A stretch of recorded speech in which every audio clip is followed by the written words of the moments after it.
الشيطان الرجيم بسم الله الرحمن الرحيم সূরা ফাতিহা নাজিলের ধারাবাহিকতায় ৬টা কোন সূরার পর নাজিল হয়েছে তার বিবেচনায় এটি ১১১তম সূরা।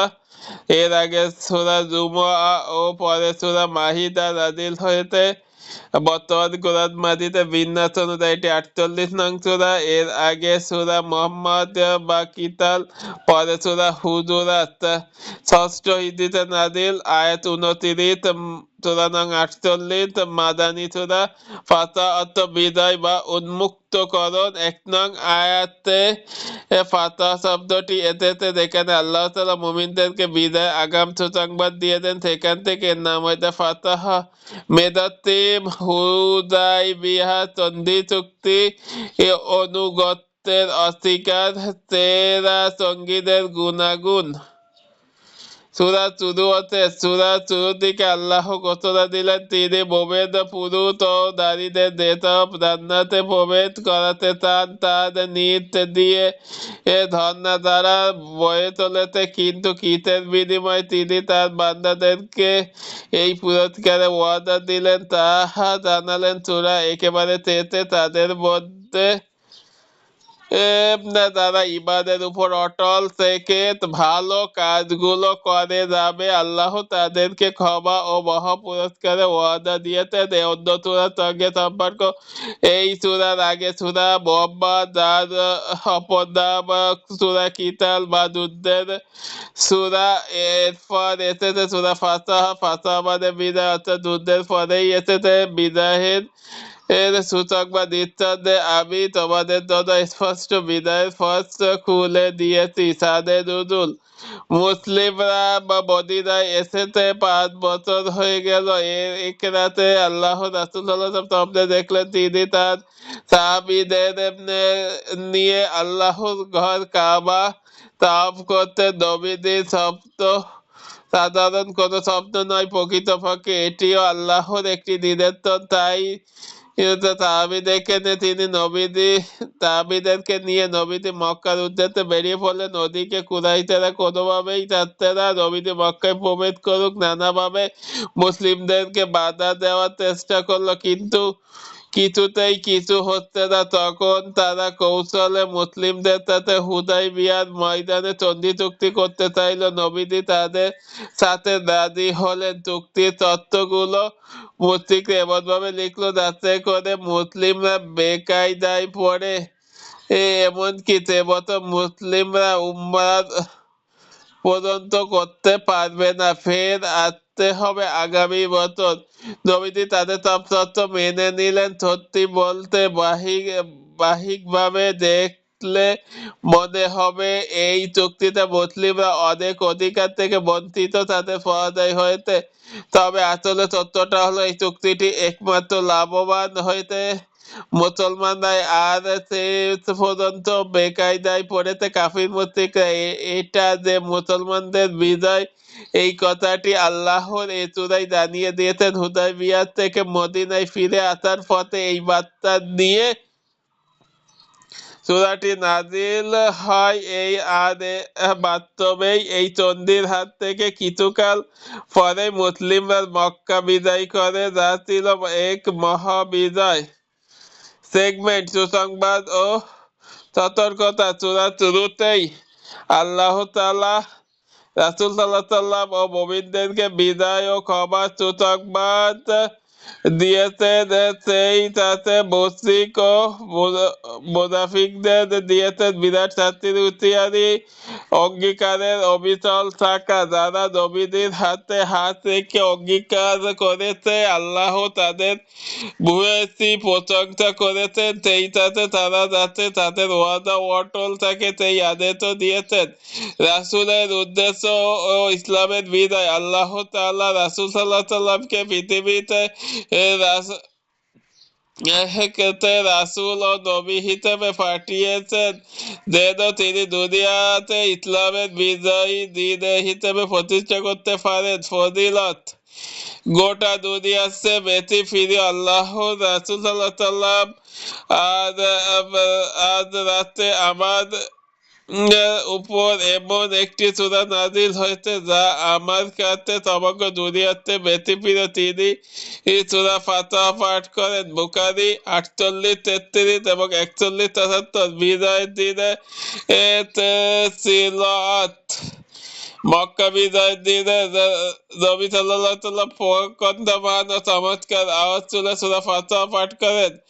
বুখারী 48, 35, মুসলিম 1853। কওম ইফেক্ট। রাসূল সাল্লাল্লাহু আলাইহি সাল্লামের উপর বেশি বেশি দুরূদ ও সালাম পাঠাতে হবে, তবে রাসূলের জীবন বোধ আমাদের সামনে সবসময় জাগ্রত থাকবে। টেন্টল টিম, আল্লাহর পক্ষ থেকে বিদায়, শান্তি ও আত্মিক শক্তি, গতিপথ, বিদায়ের ধারণা। সূরার শুরুতেই আল্লাহর মুমিনদেরকে আসন্ন বিদায়ের সুসংবাদ দিয়েছেন। একই সাথে দিয়েছেন ক্ষমা, শান্তি ও সাহায্যের সুসংবাদ। আল্লাহর ওয়াদার পূর্ণ ভরসা রাখা। বিদায়ের পথে কষ্ট ও বাধা বিপত্তি আসাটা স্বাভাবিক, তবে সে সময় শান্ত থাকতে হবে, কোনোভাবেই অস্থির হওয়া যাবে না, কারণ আল্লাহ ওয়াদা অবশ্যই পুরা হবে। মুমিনদের কৌশলগত বিদায়। শুরুর দিকে আপাতত দৃষ্টিতে হুদায়বিয়া সন্ধিকে নেতিবাচক মানে হয়েছিল। আদালতে এটি পরবর্তী সময় বিদায়ের দুয়ার খুলে দিয়েছে। আদর্শ নেতা। কোন জাতির উত্থান বা বিদায়ের জন্য সে জাতির নেতাকে সবার আগে আদর্শবান হতে হয় এবং তার অনুসারীর সাথে বন্ধন বেশ পোক্ত হতে হয়। দুদিক থেকে আল্লাহ রাসূল সাল্লাল্লাহু আলাইহি ওয়াসাল্লাম শতভাগ সফল। ওভারভিউ। 1 থেকে 4 হুদায়বিয়ার সন্ধি ও এর ফলাফলের কথা বলা হয়েছে। 8 থেকে 10 নবী সাল্লাল্লাহু আলাইহি সাল্লামের আগমনের উদ্দেশ্য ও বাইয়াতের রিদওয়ানের ব্যাপারে আলোচনা করা হয়েছে। 11 থেকে 17 হুদায়বিয়ার বছর উমরা সফরের অংশ না নেওয়ার লোকদের ব্যাপারে কিছু কথা বলা হয়েছে। 18 থেকে 24 বাইয়াতে রিদওয়ান এর অংশগ্রহণকারীদের উপর আল্লাহ সন্তুষ্টি প্রকাশ করেছেন ও তাদের দিয়েছেন বিদায় ওয়াদা। 25 থেকে 26 যুদ্ধের হুকুম না দিয়ে আল্লাহ কেন হুদায়বিয়া সন্ধি চুক্তি করালেন আর তার ফলাফল নিয়ে আলোচনা করা হয়েছে। 27 থেকে 29 রাসূলের দেখা স্বপ্ন অবশ্যই বাস্তবতার রূপ দেবে। রাসূল ও তার সাহাবীদের বৈশিষ্ট্য বর্ণনার মধ্য দিয়ে ইতি টানা হয় সূরাটির। কেইটব স্টাডি। সূরা সাব্বিত নং আয়াতে আল্লাহ তাআলা কাফিরদের একটি সাধারণ বৈশিষ্ট্য তুলে ধরেছেন, আর সেটি হলো ওরা ইসলামের ব্যাপারে নিজেদের অন্তরে মূর্খতা প্রস্তুত ঘৃণা স্থান দেয়। এই ঘটনা হুদায়বিয়ার সময় ও হজ ও উমরা পালন করতে আল্লাহ ও রাসূল সাহাবীদের দিয়ে মক্কার দিকে রওনা হলেন, কিন্তু প্রতিমধ্যে এতে বাদশাহ মক্কার কাফির মুশরিকরা তারা নবীকে এই বছর মক্কায় ঢুকতে দেবে না, কারণ তাদের আশেপাশে সকল আরব গোত্রই জানে মুশরিক ও মুসলিমদের মধ্যে তুমুল বিরোধ। এই অবস্থায় যদি তারা মুসলিমদের মক্কায় ঢুকতে দেয়, তাহলে সবাই মনে করবে মুসলিমরা বনি কুরাইশের বেশি শক্তিশালী হয়ে গেল। তাই মুশরিকরা গো ধরে বসে মুসলিমদের মক্কায় ঢুকতে দেওয়া মানে আমাদের মাথা হেট হয়ে যাওয়া। তাদের এই গোত্রমিত কেই আল্লাহর বক্রতা প্রশংসা ঘৃণা বলে উল্লেখ করে। বর্তমান সময়ের সাথে কিন্তু আমরা এ ব্যাপারে অক্ষরে অক্ষরে মিলিয়ে দেখতে পারি। দুনিয়া জুড়ে নিজেদের ক্ষমতা আর দাপট দেখাতে কত দেশ আজ মুসলিমদের উপর নির্যাতন চালিয়ে যাচ্ছে। তারা নিজেদের অন্তরে ইসলাম ও মুসলিমদের প্রতি মূর্খতা প্রচুর ঘৃণা লালন করে। মক্কার মুশরিকদের মতন তারাও এর পরিণাম ভোগ করবে। পরিশেষে মক্কা বিজয়ের মতো মুসলিমরা গোটা দুনিয়ার বিজয়ী হবে ইনশাআল্লাহ। রিফ্লেকশন। আল্লাহ তাআলা কাফিরদের জন্য দাউ দাউ করা আগুন তৈরি করে রেখেছেন। এ কথা বলার পরে 14 নং আয়াতে বলা হয়েছে, মহাকাশ ও পৃথিবীর রাজত্ব আল্লাহর, তিনি যাকে চাইবেন মাফ করে দেবেন আর যাকে চাইবেন শাস্তি দেবেন। আল্লাহর অত্যন্ত ক্ষমাশীল দয়ালু। আয়াত শেষে গাফুর অত্যন্ত ক্ষমাশীল এবং রহিম বা পরম দয়ালুর এই নাম দুটি আনা হয়েছে। এতে ইঙ্গিত রয়েছে যে কেউ যত বড় অপরাধী করুক না কেন, যদি আল্লাহর কাছে ক্ষমা চাই, অপরাধ থেকে ফিরে আসে, আল্লাহ তার অপরাধ ক্ষমা করে দেবেন এবং তার উপর দয়া করবেন। হাদিসে এসেছে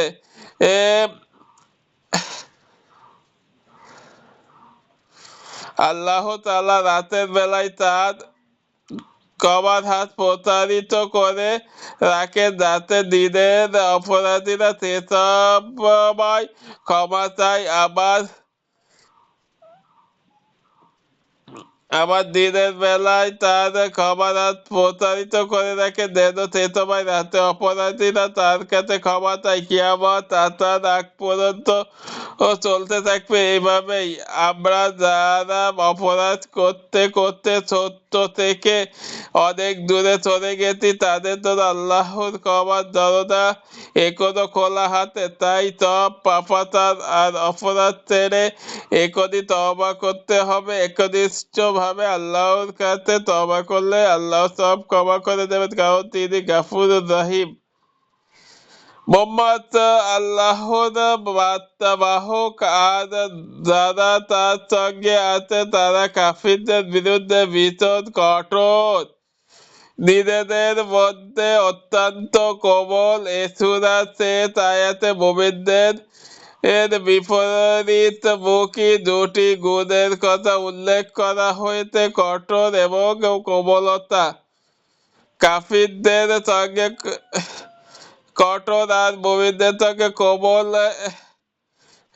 এ থেকে বোঝা যায় মুমিন হয় বিতার বোধসম্পন্ন ব্যক্তি। তারা প্রয়োজন অনুযায়ী উপযুক্ত আচরণ করে, কোনো একদিকে যেমন ঝুঁকে পড়ে না, আবার এভাবে শিথিলতাও দেখায় না। এরপরে আছে সূরা হুজুরাত। সূরা হুজুরাত সূরা ফাতিহার পরে দাদিলের ধারাবাহিকতায় তথা কোরআন দাদিল হচ্ছে তাহবিয়তরা, এটি 106 নং সূরা। এর আগে সূরা মুহাজ্জালা ও পরে সূরা তাহরিম নাযিল হয়েছে। বর্তমান সূরা কোরআন মাজিদের বিন্যাস অনুযায়ী এটি 49তম সূরা। এর আগে সূরা ফাতিহা ও পরে সূরা কফ। নবম ইদ্রিতে নাযিল, আয়াত 18।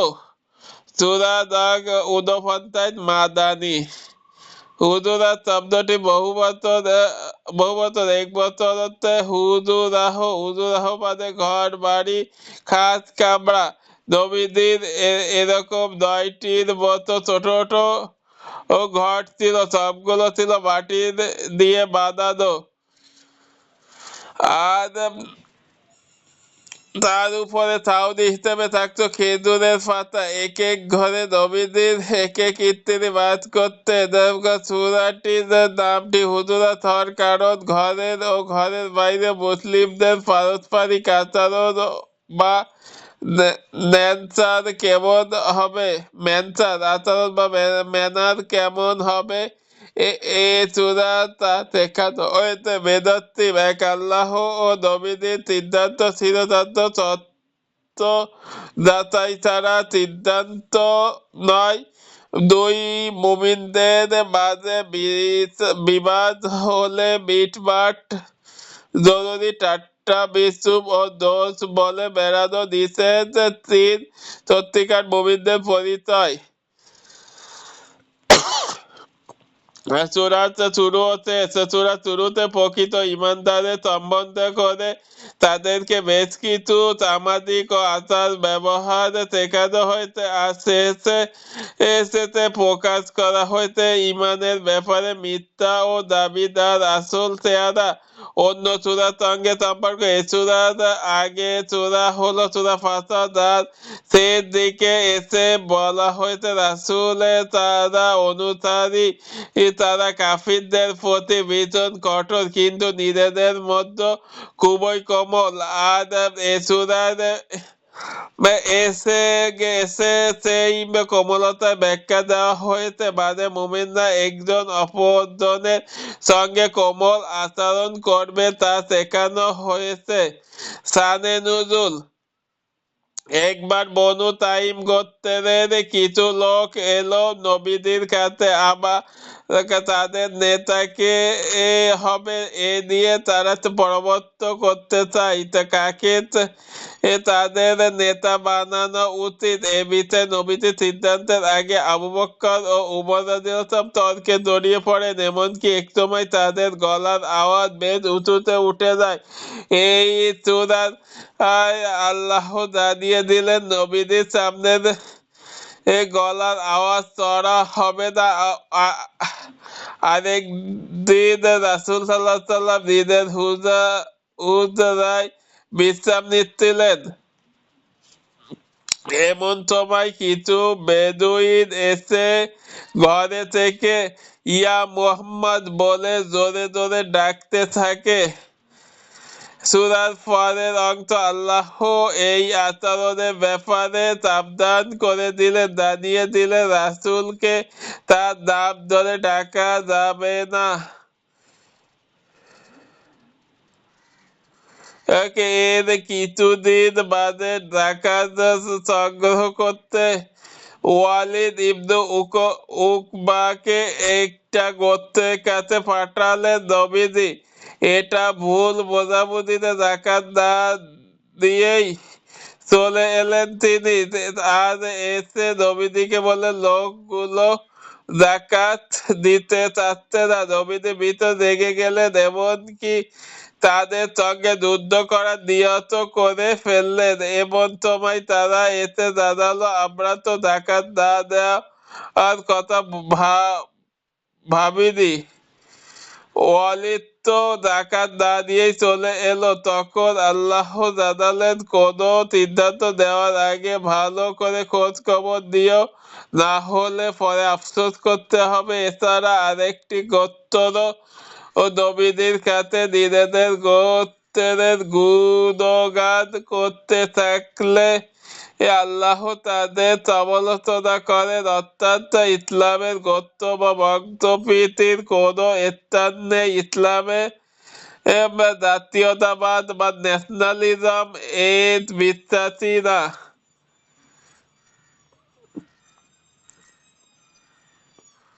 আল্লাহ তাদের সমালোচনা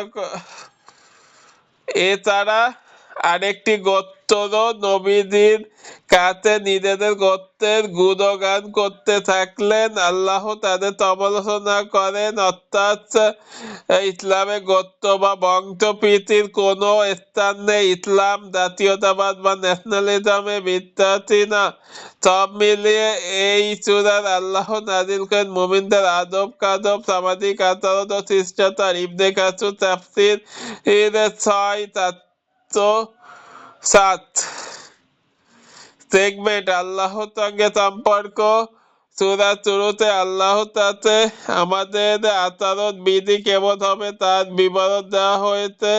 আর রাসূলের সঙ্গে সম্পর্ক এসেছে রাসূলের সাথে আচরণ বিধির আলাপ। আল্লাহর সঙ্গে আমাদের আচরণ যত সুন্দর হবে রাসূলের আনুগত্য আমাদের জন্য তত সহজ হবে। মানুষের পারস্পরিক সম্পর্ক আল্লাহ তার রাসূলের সঙ্গে সম্পর্ক যত মজবুত হবে সামাজিক ভাবে আমাদের পারস্পরিক বন্ধনও তত মজবুত হবে। ফজিলত, বিশুদ্ধ বর্ণনায় এ সূরায় তেমন কোনো ফজিলতের হাদিস আসেনি, তবে আলিমগণ ও এ সূরাকে উসুল আদায় করা, উসুল আদব তথা আদব চেকাতুর্ত বলে আখ্যা দিয়েছেন। কেননা এছাড়াই মানুষের সামাজিক আচরণ বিধি সম্পর্কে খুঁটিনাটি ও বিস্তারিত আলোচনা করা হয়েছে। কজ অফ ইফেক্ট, আল্লাহ ও তার রাসূলের হক মতো বেশি আদায় করা যাবে, বান্দার হকও আমরা তত বেশি আদায় করতে পারবো। সেন্ট্রাল থিম, সুশৃঙ্খল আচরণ ও সামাজিক মূল্যবোধের ভিত্তিতে একটি শান্তিপূর্ণ সমাজ বিনির্মাণ। গতিপথ, নেতার প্রতি দায়িত্ব, রাসূলের সাথে মুমিনের আচরণ কেমন হবে? সূরার শুরুতেই আল্লাহ দিলেন সেই শিক্ষা। এই ধারাবাহিকতা সকল যুগের মুমিন নেতা পাবে যথাযোগ্য সম্মান। নেতার আনুগত্যে সুশৃঙ্খল হবে সমাজ। নেতার কর্তব্য, মুমিনদের পারস্পরিক বিবাদ নেতার মিটমাট করে দেবে। কেউ বাড়াবাড়ি করলে, অন্যের উপর জুলুম করলে নেতা ন্যায় বিচার করবে। যে সকল আচরণ করা যাবে না, মুমিন তার আরেক মুমিন ভাইকে দিয়ে হাসি তামাশা করবে না, তার ব্যাপারে বাজে কথা ছড়াবে না, তাকে খারাপ নামে ডাকবে না, তার ব্যাপারে কোনো অমূলক ধারণ পোষণ করবে না। তার ইসলামে কে মনে প্রাণে ধরো না, শুধু মুখে নয়, ইসলামকে ধারণ করতে হবে হৃদয়ের গভীর থেকে। আল্লাহ সকল আদেশ দিতেন, মেনে নিতে হবে বিনা বাক্যে, তবেই তো মিলবে প্রকৃত শান্তি। ওভারভিউ, বিচার ফাইসালা করতে গিয়ে মন গড়া আইন বানানো যাবে না। কুরআন ও সুন্নাহর বিপরীতে কিছু বলার সুযোগ নেই। 2 থেকে 3, কুরআন ও সুন্নাহ দিয়ে তর্কের সুযোগ নেই। শরিয়তের ব্যাপারে আজগুবি ব্যাখ্যাও দাঁড় করানো যাবে না। 4, নবীকে তার বাড়ির বাহিরে থেকে নাম ধরে ডাকাডাকি করা যাবে না। তিনি সম্মানিত রাসূল, তাকে অভাবে ডাকা মোটেও শোভনীয় নয়। 5, ডাকার পর বেরোতে দেরি হলে একটু সবর করতে হবে, চেঁচামেচি করার কোনো সুযোগ নেই। 6 থেকে 8, কোনো খবর শোনা মাত্র বিশ্বস্ত করা যাবে না, আগে ভালোভাবে যাচাই করতে হবে, তারপরে সিদ্ধান্ত করতে ভালোভাবে যাচাই করতে হবে, না হলে পক্ষান্তর হবে। 9 থেকে 10, মুমিনরা ভাই ভাই, তাদের পরস্পরে মধ্যকার ঝগড়া বিপদের কাম্য নয়, এক্ষেত্রে মীমাংসা উত্তম পথ। 11, মুমিনদের একে অপরের দিয়ে হাসি তামাশা কিংবা খারাপ নামে ডাকবে না, অন্যরা দোষ ত্রুটি বলে বেড়াবে না। 12, আন্দাজ করা ও অন্যের গোপন কথা জানবার চেষ্টা ভালো নয়। গীবত, মৃত ভাই মাংস খাওয়ার মতো জঘন্য। 13, মানুষকে গোত্র, বংশ ও জাতিতে ভাগ করা হয়েছে পরিচয়ের জন্য, জাতীয়তাবাদ চর্চার জন্য নয়। 14 থেকে 18, মুসলিম হওয়া আর মুমিন হওয়া এক কথা নয়। বাহিরে মুসলিম মানে অন্তরে মুমিন, এমনটা না হতে পারে। কেইস স্টাডি, মদিনার আশেপাশে কিছু বেদুইন গোত্র থাকতো। তাদের একটি গোত্র সবাই ইসলাম গ্রহণ করলো। এরপর এরা মদিনায় এসে শুরু করলো উৎপাত। আকারের ইঙ্গিতে নবীকে বোঝাতে চাইলো, দেখুন, আমাদের সাথে আপনার কোনো যুদ্ধ বা ঝামেলা করতে হয়নি, আমরা দিনের থেকে ঈমান এনেছি, আপনার উপর কতটা দয়া করেছি একবার ভেবে দেখুন।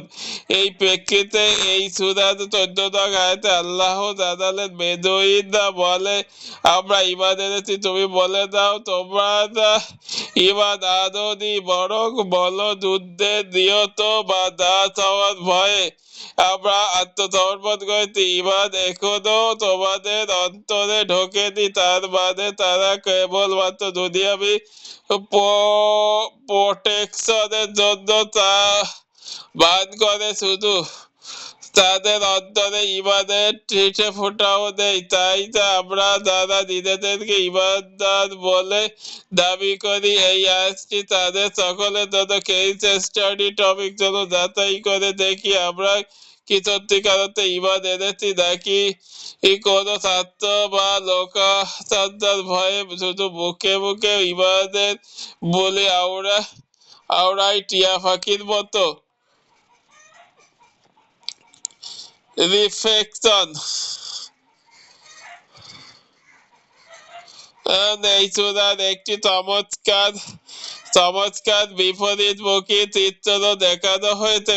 কথা যখন হবে ওহিদ বিধান দিয়ে, তখনই আরো কোনো প্রশ্ন নেই, তুললাম তো মানলাম। অন্যদিকে কথা যখন হবে মানুষের কোনো তথ্য বা খবর নিয়ে, তখনই সরাসরি বিশ্বাস করা যাবে না। আগে প্রশ্ন করতে হবে খবরটা সঠিক কিনা। যদি আমি যে কোনো জ্ঞান বিজ্ঞান মেনে নেওয়ার আগে কোরআনের ফিল্টারে যাচাই করতে হবে। যদি সেটা কোরআনের বিপরীত কিছু না বলে, তাহলে মানতে আপত্তি নেই। তথ্য যাচাই দুইটা মাধ্যম, এক সাক্ষী বা প্রত্যক্ষদর্শী, দুই হই। তবে মিডিয়ার ভেতরে যারা থাকে, এদের মধ্যে কিছু কুচক্রী মহল আছে, তাদের কাজ ওই গুজব ছড়ানো। তার উপর দেশ ও জনতার ব্যাপারে এদের কোনো দায়বদ্ধতা নেই। এরা কাজ করে নিজস্ব এজেন্ডা সামনে রেখে, আর সেসব এজেন্ডা দিন থেকে ইসলাম বিদ্বেষ পর্যন্ত গিয়েও ঠেকে। তাই এদের চাক্ষ্য বা তথ্য দেওয়ার আগে ভালো করে ভাবতে হবে। ইবনে কাসির তাফসীর 6:4-7। আর তোমাদেরকে কেউ যেন অপরের অনুপস্থিতিতে তার দোষ ত্রুটি আলোচনা না করে। তোমাদের কেউ কি তার মৃত ভাই মাংস খাওয়া পছন্দ করবে? তোমরা তা পছন্দ করবে? তোমরা তা অপছন্দ করবে? এ সূরার 12 নং আয়াতে গীবত হারাম করা হয়েছে। গীবত মানে অপরের অনুপস্থিতিতে তার দোষ ত্রুটি আলোচনা করা। এখানে খেয়াল করা বিষয় হলো, গীবত করাকে আল্লাহ তাআলা মৃত ভাইয়ের মাংস খাওয়ার সাথে তুলনা করেছেন। এটি নিঃসন্দেহে জঘন্য একটি কাজ। কোন সুস্থ স্বাভাবিক মানুষ এমন কিছু করতে পারে না। ঠিক তেমনি ভাবে তার জন্য একটা জরুরি কারণ দোষ ত্রুটি দিয়ে আলাপ করবে না।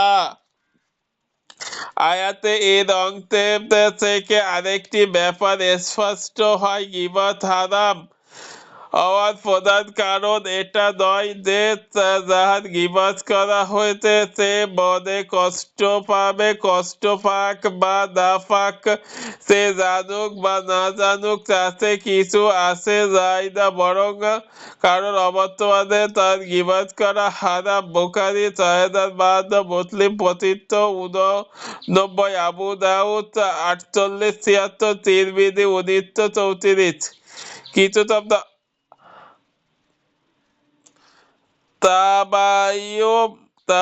তাবাইয়াউনু, একটাতে ইনসাফ। প্রথমে আছে তাবায়ানু মানে তোমরা যাচাই করো। এই যাচাই করার মাত্রা বুঝবার জন্য শব্দটি একটু খতিয়ে দেখা দরকার।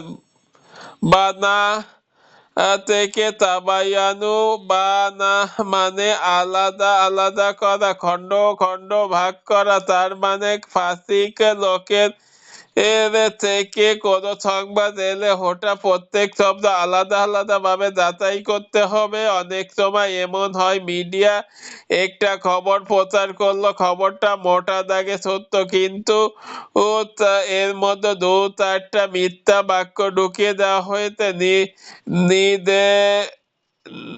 নিদেন পক্ষে 2-4টা শব্দ হলেও উদ্দেশ্যপূর্ণভাবে ঢুকিয়ে দিয়েছেন, আর এই 2-4টি শব্দের কারণে সংবাদটি টোন বদলে দেয় পুরোপুরি। এজন্যই তেন ভাবে যাচাই হলে চলবে না, শব্দে শব্দে যাচাই করে তারপরই মানতে হবে। একটা হচ্ছে ইনসাফ। ইনসাফ অর্থ ন্যায় বিচার সমতা। শব্দটিকে বলা হয় ইসলামী বিধিবিধানের সারাংশ, যা প্রাপ্য তাকে তা প্রদান করা। এই গুণের সর্বোচ্চ ধারক হলেন আল্লাহ তাআলা। এই শব্দ থেকে তার একটি নাম আল মুকসিস, পরিপূর্ণ ন্যায় বিচারকারী। আল্লাহ পুরো সৃষ্টি সবকিছুর মধ্যে ইনসাফ করেছেন, কোথাও একটুও জুলুম করেননি। এই কারণেই পুরো মহাবিশ্বে চলেছে ঠিকঠাক ভাবে, নিয়ম শৃঙ্খলার মধ্য দিয়ে। ঠিক তেমনি মানুষের মধ্যেও শান্তি ও নিরাপত্তা প্রতিষ্ঠা করার জন্য ন্যায় বিচারের কোনো বিকল্প নেই। এটি শুধু সমাজ বা জাতির জন্য নয়, ব্যক্তিগত জীবনেও একজন মুসলিমদের জন্য অতি গুরুত্বপূর্ণ একটি নীতি, যার মাধ্যমে সামাজিক সম্পর্ক, অর্থনৈতিক লেনদেন ও পরিবার ও ব্যক্তি জীবন সুখময় হয়।